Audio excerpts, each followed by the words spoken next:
Welcome, Imran. For the people who don't know you, if there's anything I've missed, please give them a brief introduction of who you are and just a bit about yourself. Yeah, firstly, thank you for having me on the podcast. A bit about myself. So yeah, you mentioned obviously recently played for Pakistan in the World Cup qualifiers, and then in terms of my youth, you touched on Sutton, and then before that I was at Chelsea from the ages of 11 to 16, and then before that like a few local clubs, and obviously represented Surrey County, which is obviously why this is happening today as well. And then after Sutton, I was at Slough. This is like when I started my kind of first team appearances. Slough, moved on to Dover, and now WhiteHawks. So that's a little quick summary. To listen to the full audio, please head to our Spotify channel or click the link in our description below. Thank you. We hope you enjoyed our guest, Imran, who used to represent us when he was younger and was part of the Sutton United's youth setup and recently made his debut for Pakistan for the World Cup qualifiers. And on to you, Ivan, about Talk Footy. Good, so it's the first podcast after the Christmas period, and we know that brings plenty of different experiences for clubs across the football pyramid. Both the men and women's game take completely different approaches to this festive schedule, with both the EFL and Premier League teams playing up to 4 games in the space of 10 days, spanning from the 23rd of December to the 1st of January.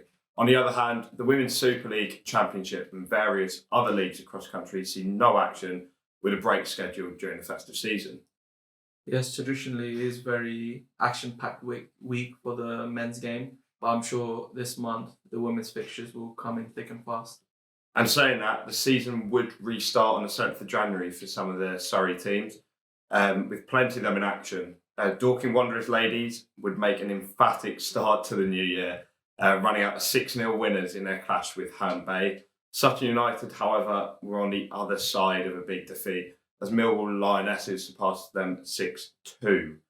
Likewise, many male teams have also not been in action since 17th of December, lower down the football pyramid. However, some non-league sides have been put through their paces over the festive period.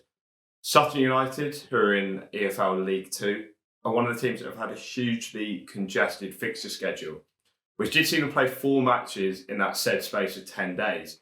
Those 4 games saw them gain a total of 4 points and brought a huge boost for their survival chances. Jason Goodliffe, who was in temporary charge of the U's prior to the announcement of Steve Morrison as their new manager on Saturday, earned his first victory as they beat rivals AFC Wimbledon on Boxing Day. That win was sandwiched between losses to high flyers Mansfield Town and Gillingham prior to drawing with Newport County on New Year's Day. Sutton then had their huge FA Cup clash with Plymouth Argyle on the 6th of January, but would be knocked out by Championship side Plymouth Argyle 3-1 at Home Park. Both sides' National League sides, Woking and Dorking Wanderers, had 3 games during that same said spell over Christmas. Woking faced bitter rivals Aldershot Town twice in those 3 games, which is one of the biggest rivalries in National League football. They earned a point on the road before falling to a 3-2 loss at Kingfield on New Year's Day. Prior to those 2, they'd earned a further point for a 0-0 draw with Maidenhead. As for Dorking, things are now looking slightly brighter for them. And despite losing at Meadowbank to Oxford City, Mark's White side would turn the tables on New Year's Day, winning the return fixture.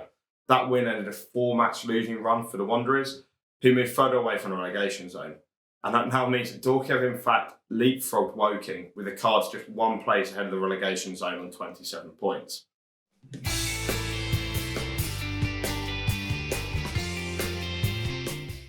Now on to Surrey Summarise. So let's have a look through what we have going on over the last month or what will be happening in the coming months.